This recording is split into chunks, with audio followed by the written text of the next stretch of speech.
Right now, people are worried about what the future holds. And so today is created mostly for baby boomers and Generation Xers. I realize we never talk about Gen Xers, but it's designed for those two people as well as anyone who is looking at this coronavirus as a way to align what's on their bucket list, what is in their business future, and how to get there. So this is called Bucket List, Business, and Brainstorming. And we're going to put all of that together. And it features some of the 5-minute plans that some of you are familiar with and some of you already got in the mail or by email. And it features the 5-minute plans, again, that come from the 5 minutes per week, 52 weeks to growing a better business. And that's kind of the idea. So I'm going to start this by sharing my screen, and we are going to get this going right now. So right now, as business leaders, we have had to pivot. And this is where most of you are working through this right now. And as we show that we are pivoting, I love acronyms, as many of you know. So if you are a leader right now, you know that part of your job is to calm and reassure other people. As we teach our SEAL teams, calm is contagious. You can have an emotional reaction, but you cannot have the emotional reaction now. Right now, you need to be calm and you need to reassure other people. L, we have to lead through the volatility. People right now, whenever there's a volatile situation, the VUCA folks already know this, but you've got to lead people through that. So some people are feeling as though their world is vague and vulnerable, and the idea is to get them through the volatility to the resolve and the victorious areas. Now, we also have to adapt quickly to changes, and changes are happening all the time. Remember, the habenula of our brain does not like change. And because the habenula does not like change, it rebels against the change. Having said that, once we accept the change, we say, okay, this is what's going to happen. We do adapt to it fairly quickly. As leaders, we have to manage the uncertainty. People can take bad news. What they cannot take is uncertainty. People need to have as many certain things as possible. They need to have things to look forward to. They need to count on things. The P is to promote collaborationship. Yes, it sounds like a made-up word. I think I made it up. We're just going to work with it. Promote collaborationship. And what our supply chains right now in the United States as well as globally are learning is that we have to work together in order to make the right things happen. The E is to encourage the resiliency that some people are frankly struggling with. If you've had adversity in your past, you are better at bouncing. Adversity builds resiliency.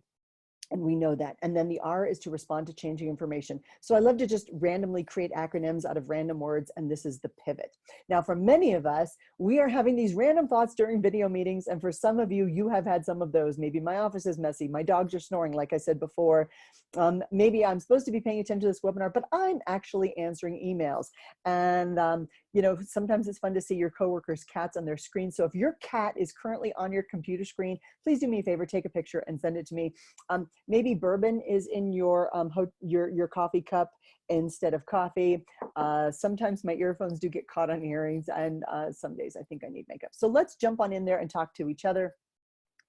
Many of us had great intentions when we started working from home or when the whole COVID situation changed. Here are some things that I have learned about me. First off, my dogs are awesome. I thought, wow, once I get more time, I'll work out more. No, that's not happening. I do drink a lot more coffee than I thought I did. I do have a refrigerator full of lettuce and vegetables, and yet that is not always what I eat.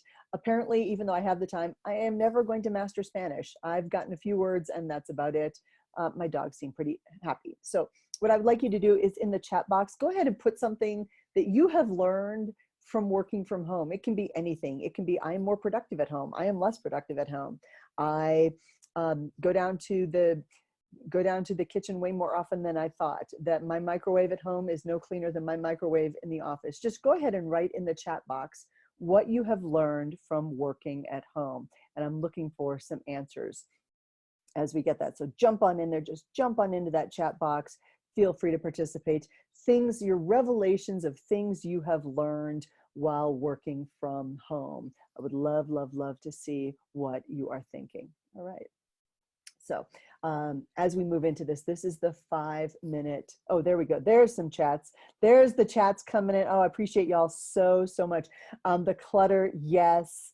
Yeah, things, Yeah, I'm not going to get, yeah, that whole when I get time thing, that's not happening. Oh, I love you people so much. This is awesome. So I'm going to bounce back to that. And aw, you love your husband even more. That is super, super sweet. Some people are not feeling that way. So I do think we're going to see more babies as well as more divorces coming out of this. So yay, keep those things coming.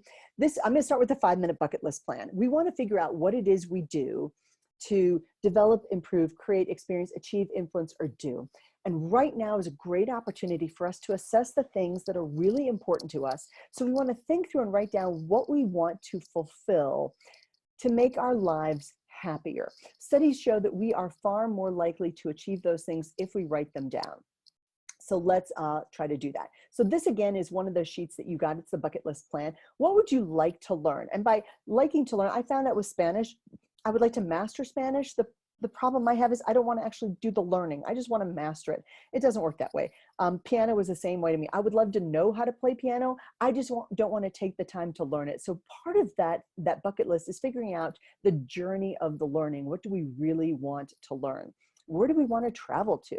What would we really like to see and do? And is that a reality maybe this year? So last night, we were talking about Iceland. And I thought, I've never been to Iceland. We have a Navy base in Reykjavik. And I thought, Iceland would be kind of cool. And it seems like a pretty good opportunity when we can all start traveling again. I'd like to participate in a what? In a book club, in a walking club, in a gym, in be on a board. What would you like to be, or when we can be around people again, what do you want to do? And where do you want to be? What would you like to participate in? And Debbie, thank you so much for your note. I know you guys were working remotely. And that weekly check-in is so, so important. I am, of course, bummed about the conference this year, and I miss our group. I'd like to make sure that if I was told, I had 30 days, what would I want to put in order? What would I need to do? In our next door, the online forum, somebody posted last night that they're 65 years old and they were just diagnosed with the coronavirus, and they had adopted a former service dog, and they want to make sure that if something happens to them, this dog gets taken care of. And it just broke my heart, because I thought, oh my goodness, how scared do you have to be to make sure that your dog is taken care of? But it's good planning. So what do we want to make sure we do? What would we like to develop? Is it something that we need to develop? Is it something somebody else has already developed and we can just jump on top of that and take it to another level? What do we need to develop?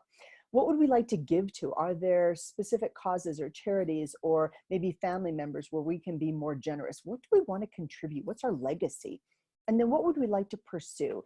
If we could do anything, what would that look like? Are we doing it? And can we do it better? Can we do it more efficiently? Can we do it with more resources? What would we like to create? I was talking to a guy this morning, a guy who's in the Army, and he has managed to create these really interesting business models. And I thought, well, that is really, really interesting. What do we want to create? What is our legacy?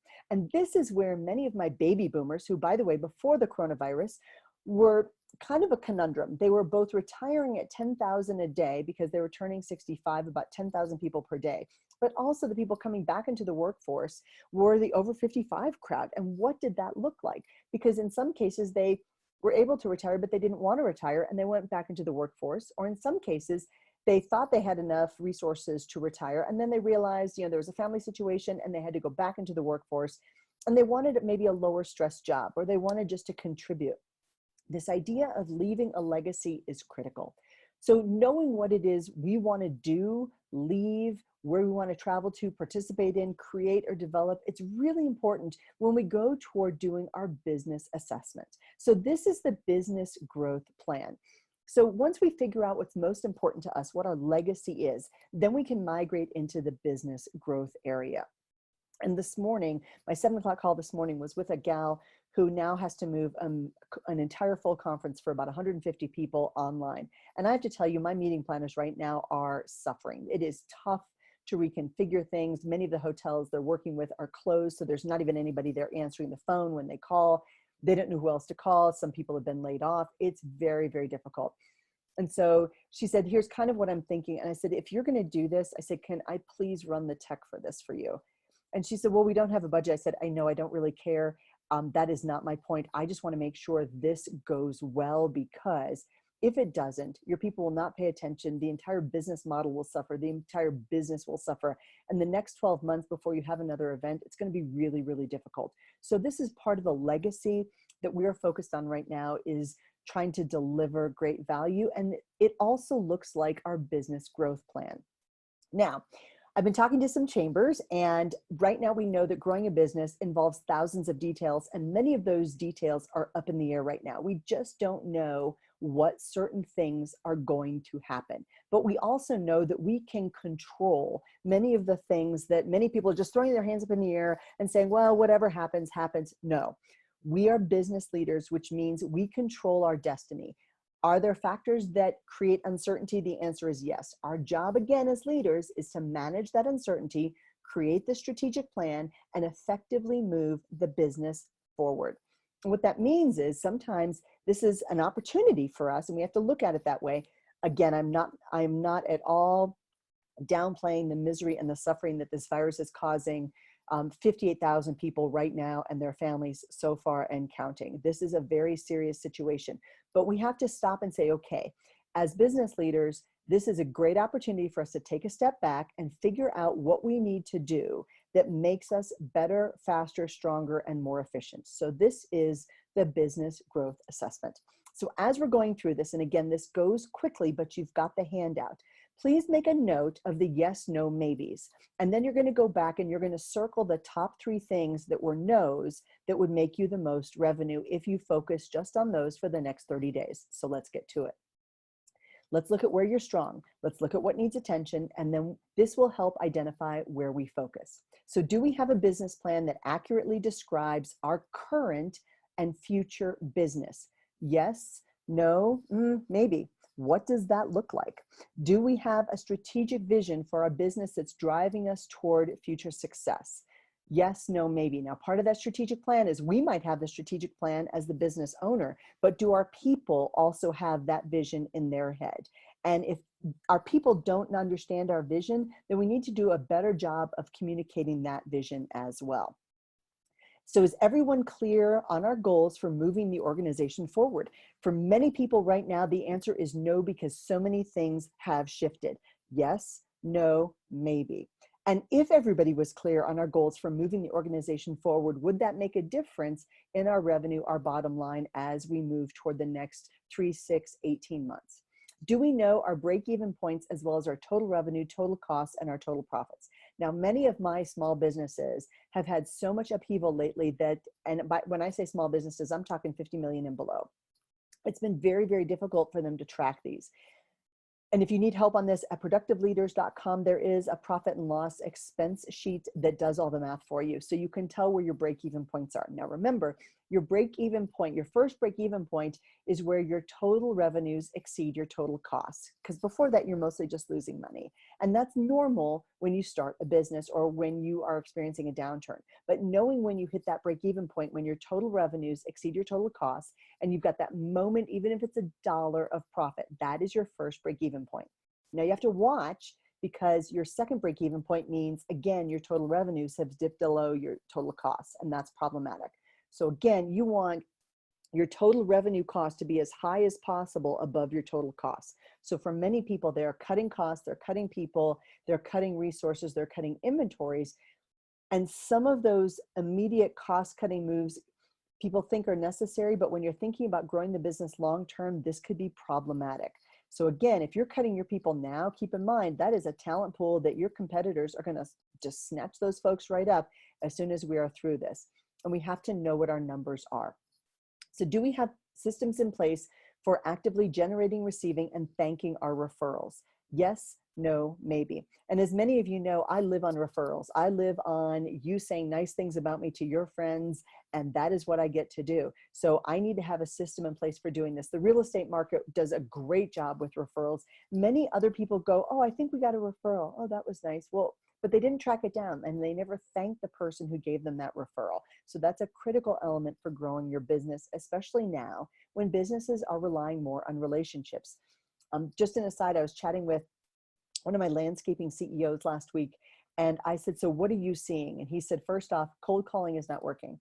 What we are doing is we are relying on our current relationships to provide what we need, whatever that looks like. He said, we are not interested in starting a new relationship with a new company. We are looking at expanding our relationships with our current relationships. And I thought that was really critical.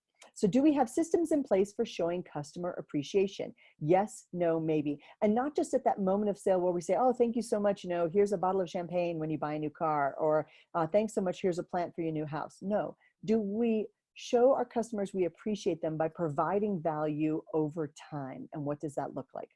Do we have systems in place for getting honest feedback? Again, Garrett and Jerry Lynn, thank you so much for the note about honest feedback. I appreciate it so, so much. We are always trying to get better, and left to my own devices, if I had to constantly think about how I needed to get better by myself, it's a smaller box to think in. So I love it when people send me suggestions, or if they find a mistake, you know, I will send you a gift. I promise I will. So we have systems in place for getting honest feedback so we can continuously improve. Yes, no, maybe. Is our website easy to navigate? Folks, while many of us have some downtime, it is a great time to relook at your website, get rid of some old stuff, make it simpler, make it cleaner, make it easier to navigate, because people are looking for simpler solutions. Give people the solutions they need and do it now. And you might think your website is easy to navigate. Well, that's because you wrote it. That's because you know your website. If I was a perfect stranger, would I know what your website looks like? And could I find my way around your website? What does that look like? So then, is our website mobile friendly? Again, over 45% of people are looking at your website on their mobile device, their phone, their tablet. So it has to be mobile friendly. And again, WordPress changes algorithms about every 3 months. So about every 3 months, you need to test out your website on both your phone, and then if you've got an iPhone, find an Android. And if you've got an Android, find an iPhone, and test out your website every single time. Every single 3 months, so that you know what your website looks like on mobile devices. Is your social media updated consistently and linked to the website? So again, this is a great SEO tip that many people simply don't do because they're not really sure what that looks like. But please link your Twitter, your LinkedIn, your Facebook, your blog, link it to your website. It is the easiest way possible to populate your website with fresh content, which the SEO spiders love, as well as being on your website, which has been around for years and years and years. Again, the spiders are looking for fresh content. And if they don't see any fresh content popping into your website looks dead to them. So they don't get very interested in that. So then our website, more on our website, can it capture customer information or customer contact information when people log in? If you go to Productive Leaders right now, you're going to see a chat bot. And while I don't always love chat bots, I tried to make mine funny. It is actually the picture of a friend of mine. We're calling him Casey for the purpose of a chat bot, because we researched friendly sounding male names, and Casey came up as one of them. So Casey is an actual person. His name is actually not Casey, but it's an actual person. But the response you get is a chatbot. So go ahead and play with that if you want to. And again, if there's ways that I can make it better, that would be fantastic. I would love your thoughts on that. But it's a way to capture customer contact information for people I need to follow up with. So that can be really helpful.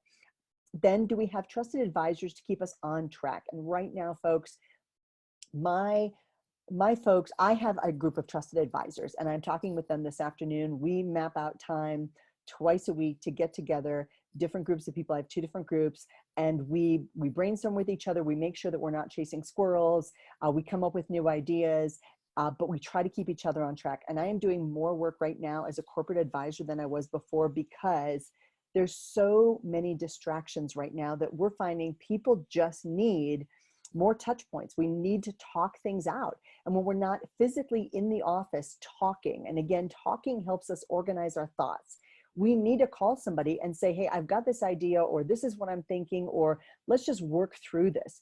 And this is where I think we can provide great value. So we devote resources on professional training for our team. Yes, no, maybe.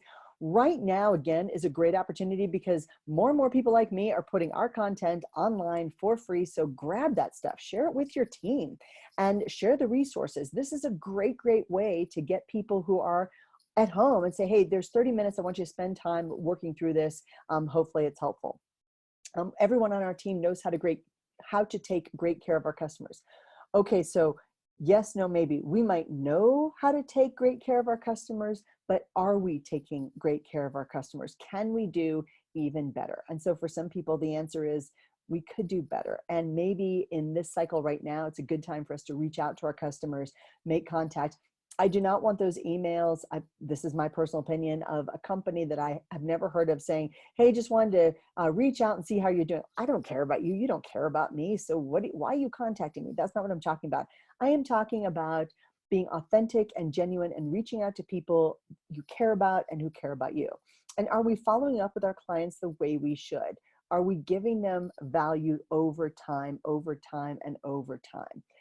Yes, no, maybe. And what can we do? So of those questions, one of the things that you can do is take those questions and gauge the top three, circle the top three on the worksheet that you have, and then focus on those for the next 30 days. If you need a little help, let me know. I will tell you that one of the things I did, and some of you may have received this, and if you didn't, sorry, but my friend Christine Yoakum has a company called Cookie Charm.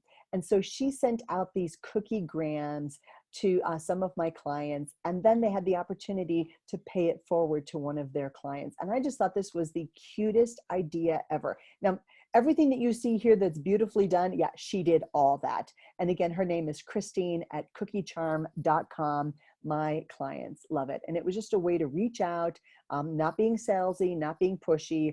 Here's a cookie. And people like cookies. So let's brainstorm on how we can get even better and create some ideas that will generate more ideas, that will generate results that we can use to offer new things, provide more value, and truly help our clients and our customers. And right now we know that our customers, but our suppliers, our coworkers, and even our competitors have unique insights. And I say it all the time that many of my most trusted collaborators are my closest competition. They get what I do. We work together. The new book that I have out with Meredith Elliott Powell, it's called Who Comes Next?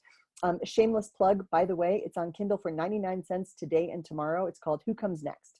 Leadership Succession Planning Made Easy. And I co-wrote this with one of the smartest people I've ever met. Her name is Meredith Elliott Powell. Now I have to tell you, I get phone calls every week. Hey, your client really liked you, but they decided to hire this woman named Meredith Elliott Powell. I said, good for them, because she's awesome. And some people say, well, gosh, why would you help your competitor? Why would you work with your competitor? Well, the answer is because it makes us better. And anytime I can work with somebody smarter than me, I'm going to jump on that and do that right away, because it makes us better. And again, when we work more collaboratively together, that collaboration ship I talked about in the beginning, I think it makes us all better, and it certainly makes me better. So let's get to the brainstorming part of this.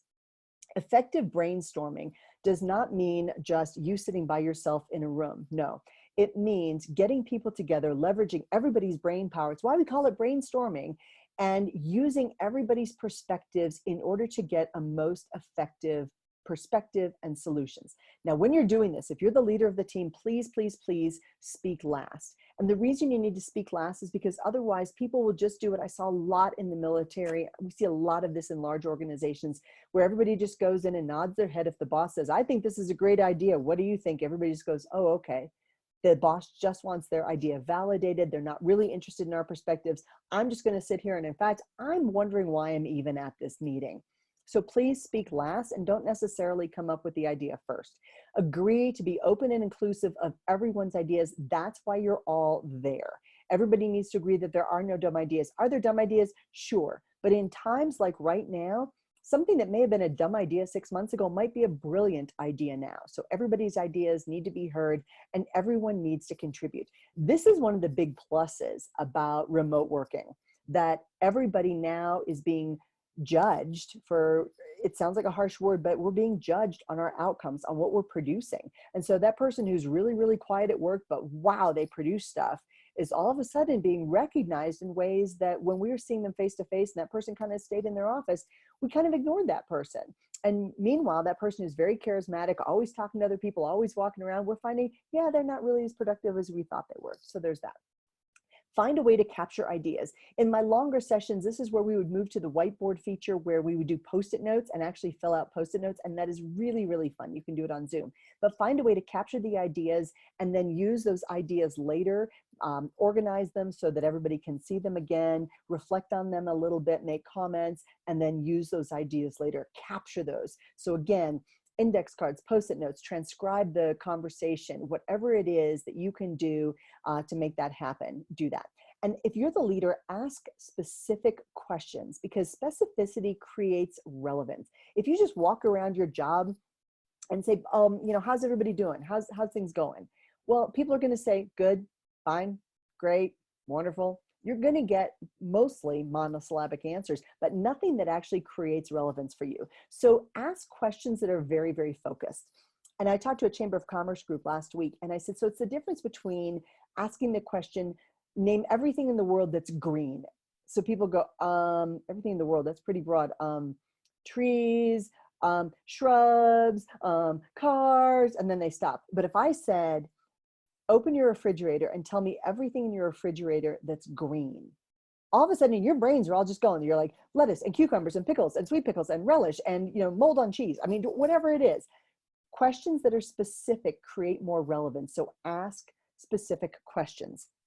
Overly general questions are not as good as specific questions. So you can ask specific questions such as, how can we improve the customer experience in our retail store when we can get back to retails? And by the way, retail is #2 in the country in terms of volume, and they saw a 6.8% drop in March, which is a 30-year low.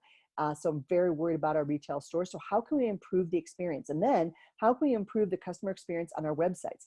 Many retail stores are suddenly realizing they've got to have websites that are more responsive, faster, easier to navigate. How can we improve the experience when customers call us? If you are still putting your customers into a queue and a voicemail situation where they have to press 19 different buttons to get their problem solved, they're going to be frustrated and they're going to go to your competition.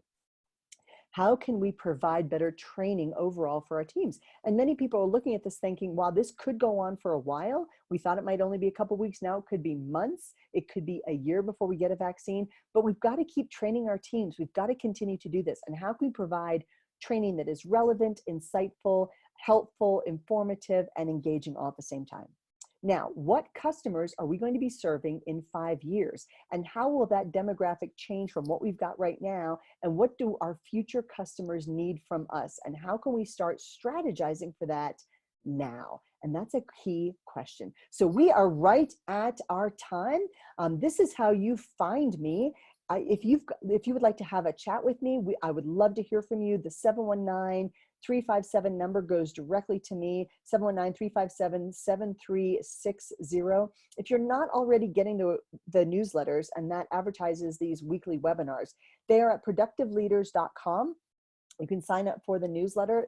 The newsletters come out like clockwork on Tuesday because I have an assistant who does that. Thank goodness for her. And because of that, it goes out like clockwork on Tuesday. And then we're also sending out a Friday webinar notification for the following week.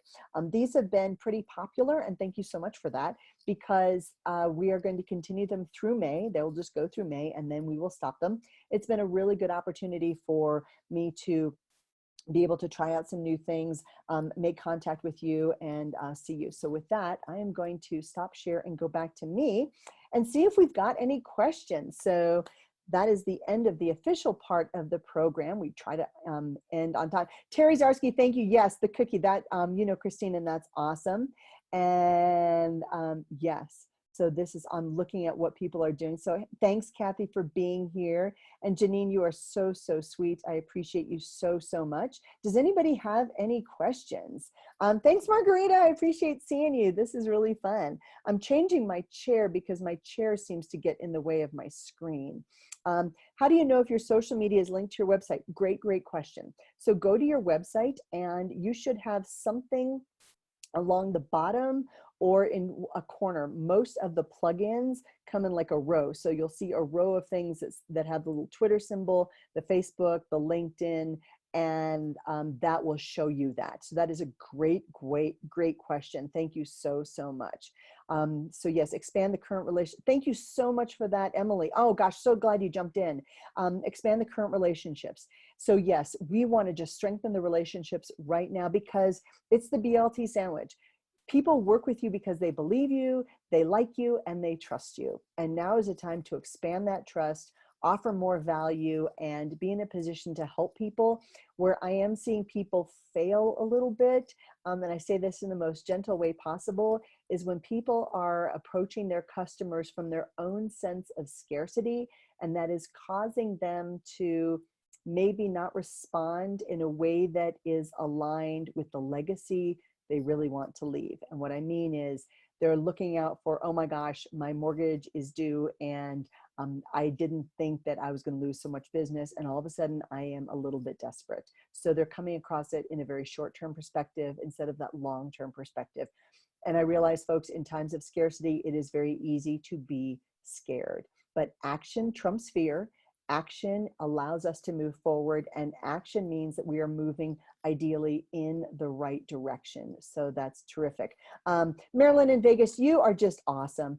The question is, how do employees help true leaders be their best? So again, that is such a great question, and thank you so much for asking. Go to your boss and say, hey, I need you to know I'm here to support you. What can I take off your plate? That's it. Now think about if you went home and said to your spouse or your partner or a family member or someone else close to you and said, hey, what can I take off your plate? How relieved would they be? And they would totally get that you had their back. Many cases in the workplace, we think that if we offer help to our boss, we come across a little obsequious. We come across as being less helpful and more of, a suck up. And that's not what we're talking about. What we're talking about is right now in a crisis situation, true leaders emerge. And there's people who we think should be leaders, and they're not really leading through this because they're coming at it from a place of scarcity. They're coming at it from a place of their myopic situation. They're more worried about themselves and other people. And we thought they were leaders before, and they've kind of shown us that they're not. And that's been a little bit of a sad reality. But a crisis situation allows us to identify who the true leaders are. And this is going to mean that we are separating the wheat from the chaff.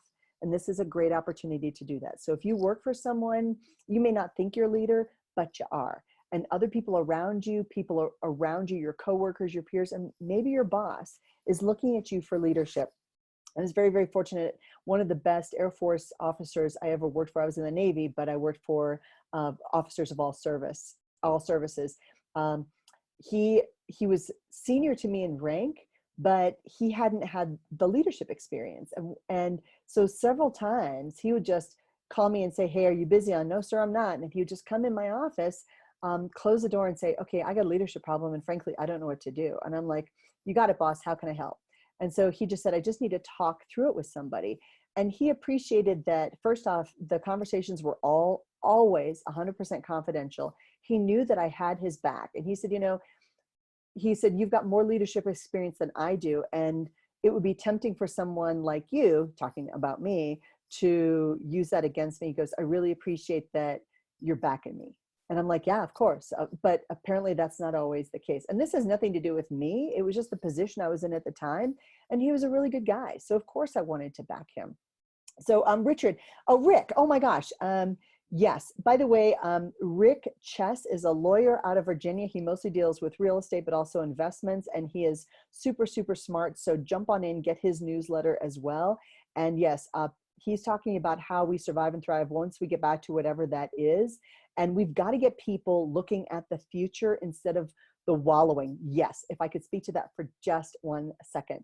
Right now, people are wallowing still in a feeling of hopelessness and helplessness because they are mired in this big quicksand that is this virus. And many people just don't know what to do to move forward. Our true leaders are looking at ways to pivot. And I think I talk about that.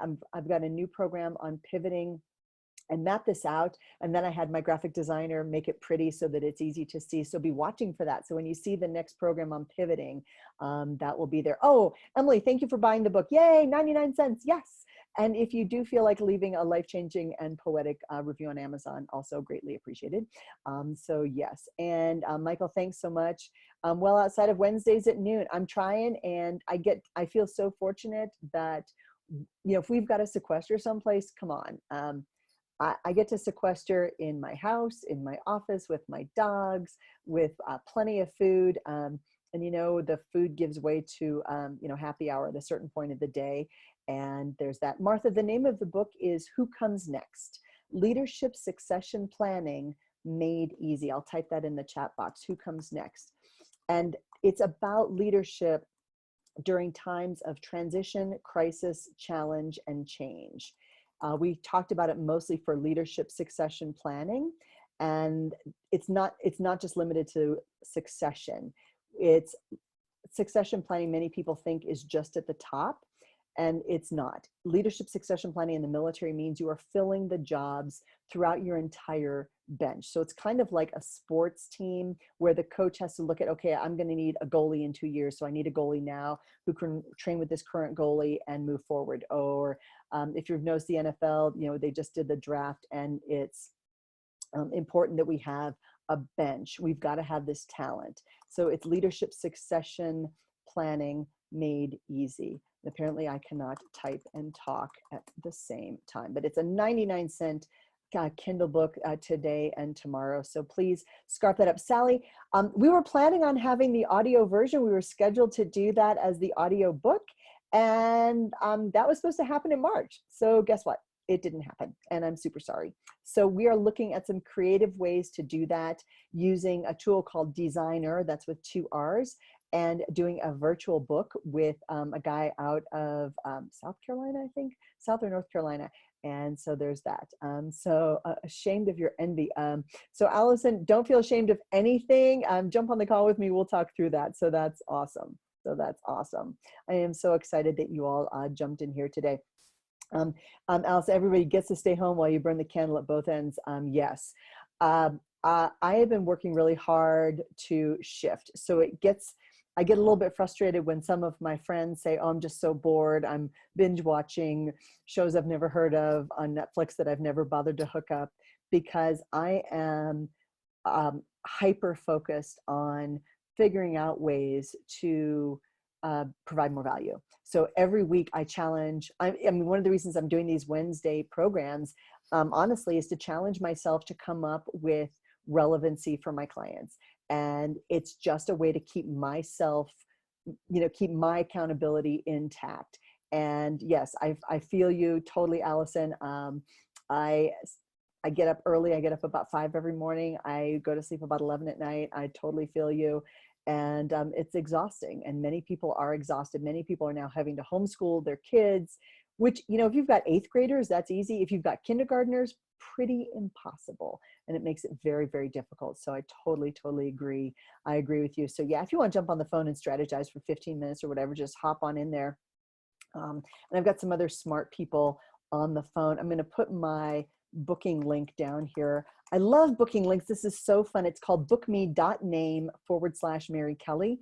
And it's a cool way to, and it takes you to a landing page, which is kind of fun. And then it automatically books a Zoom, which can also be a phone call, which is awesome. So I'm loving technology. Every day in the Pivot program, I am using what I put together in the Pivot program, and that is how to improve your process, your technology, your people. I've got 5 categories, and we're going to be talking about that in the next program. So I'm excited for the programs in May. May's a long month, and I'm featuring 2 of my friends in the May events. The first one will be with Beth Z. She is your nerdy best friend, yournerdybestfriend.com, and she's going to be providing us with tech tools leaders can use right now. And then I'm featuring Mark Hunter at the end of the month, because we do need to be promoting our business in a way that is not obnoxious. And so he just came out with a new book called A Mind for Sales. So that's Mark Hunter. So with that, I really appreciate everybody being here. You folks are amazing. Meredith, thanks for hopping on. Oh, Meredith is the rock star I was talking about earlier. So she hopped on, and thank you so much. So with that, folks, have a great rest of the day. Holler if I can help. Thanks so much, folks. Take care. Bye-bye.